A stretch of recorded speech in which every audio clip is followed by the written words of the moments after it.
Hey guys welcome to our YouTube channel. So ఈ వీడియోలో నేను మీకు మనము జిఎన్ఐబి అపాయింట్మెంట్ బుక్ చేశాక మనము డాక్యుమెంట్స్ ఏమేమి క్యారీ చేయాలని చెప్తా. అంతకన్నా మొదలు మన ఛానల్ని మీరు సబ్స్క్రైబ్ చేయకపోతే ఖచ్చితంగా మన ఛానల్ని సబ్స్క్రైబ్ చేసి పక్కన ఉన్న బెల్ ఐకాన్ యాక్టివేట్ చేసుకోండి. మీరు ఇంకా అపాయింట్మెంట్ జిఎన్ఐబి ఐర్లాండ్ వచ్చాక మీకు జిఎన్ఐబి అపాయింట్మెంట్ ఎలా బుక్ చేసుకోవాలో తెలియకపోతే నేను ఒక డెడికేటెడ్ వీడియో చేశాను.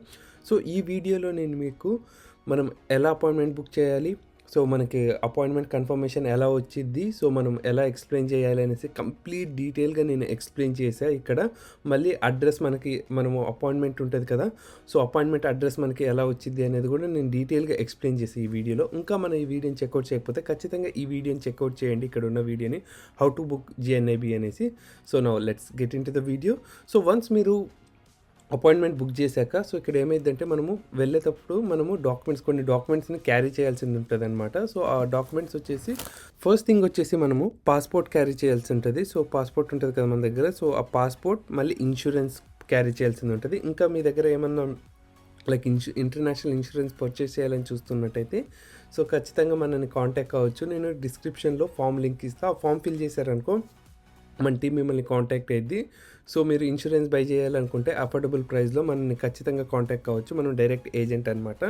సో మీరు పాస్పోర్ట్, ఇన్సూరెన్స్, ఆఫర్ లెటర్ అనమాట, కన్ఫర్మేషన్ ఆఫర్ లెటర్ క్యారీ చేయండి, plus fee pay receipts. So మనం కన్ఫర్మేషన్ ఆఫర్ లెటర్ వచ్చాక మనం ఫీ పే చేస్తే లైక్ మనకి కన్ఫర్మేషన్ కాలేజ్ నుంచి వస్తాయి కదా రిసిప్ట్స్, సో అవి ఒకటి. అండ్ నెక్స్ట్ వచ్చేసి మీరు ఇక్కడ సో మనకి అపాయింట్మెంట్ది కన్ఫర్మేషన్ వచ్చింటుంది కదా ఈమెయిల్కి, దాన్ని ప్రింట్అవుట్ తీసుకొని సో దాంట్లో డీటెయిల్స్ ఫిల్ చేసి క్యారీ చేయండి దాన్ని, ఆ ఫామ్ని.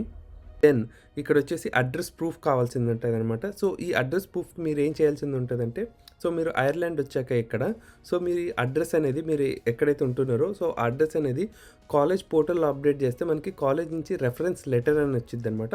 ఆర్ఎల్స్ మీకు ఏదే లెటర్ ఉండండి, ఆ లెటర్ పైన మీకు మీ పేరు, అడ్రస్ ఉంటే సరిపోతుంది. సో మీరు కరెంట్ ఎక్కడ ఉంటున్నారో ఆ అడ్రస్ మనము దాంట్లో ఆ ఫామ్లో ఉండాలన్నమాట. సో అది రెఫరెన్స్ లెటర్ అంటారు. ఆ రెఫరెన్స్ లెటర్ని మనం క్యారీ చేయొచ్చు. అది క్యారీ చేస్తే సో అది ఎందుకు మనకి అడ్రస్ ప్రూఫ్ ఇక్కడ కావాల్సింది ఉంటుందంటే, సో మనకి వన్స్ జిఎన్ఐబి కన్ఫర్మ్ అయినాక సో మనకి కార్డ్ రావాలంటే, ఐఆర్పి కార్డ్ రావాలి అంటే మనకి ఆ అడ్రస్కి పంపిస్తారనమాట. సో అందుకనే మనము ఈ అడ్రస్ ప్రూఫ్ అనేది క్యారీ చేయాల్సింది ఉంటుంది. దెన్ ఇంకోటి మెయిన్ థింగ్ ఏమంటే మనము ఇక్కడ €300 జిఎన్ఐబికి పే చేయాల్సింది ఉంటుంది అనమాట. ఈ పేమెంట్ అనేది మనము మన కార్డ్ త్రూ చేయాలి. ఇన్ కేస్ మీ దగ్గర లైక్ కార్డ్ ఏమైనా లేకపోతే, 4X card or common card లేకపోతే, ఇక్కడ అకౌంట్ లేకపోతే, సో మీ ఫ్రెండ్ది కార్డ్ ఏమైనా క్యారీ చేస్తుంటే ఖచ్చితంగా మీ ఫ్రెండ్ కూడా ఉండాల్సిందనమాట. ఎందుకంటే సో మీ ఫ్రెండ్ అమౌంట్ పే చేశాక వాళ్ళు సైన్ చేయాల్సింది ఉంటుంది. సో అందుకని మీ ఫ్రెండ్ కూడా రావాల్సిందే. ఇన్ కేస్ మీ దగ్గర కార్డు ఉంటే so it's well and good, or else లేకపోతే మీ ఫ్రెండ్ కూడా మీతో రావాల్సి ఉంటుంది. సో ఐ హోప్ ఈ వీడియో మీకు హెల్ప్ అవుతుంది అనుకుంటున్నా. ఈ వీడియో మీకు హెల్ప్ అయినట్టయితే ఖచ్చితంగా మన ఛానల్ని సబ్స్క్రైబ్ చేసి ఈ వీడియోని లైక్ చేయడం మాత్రం మర్చిపోకండి. So thank you friends, thank you for watching this video.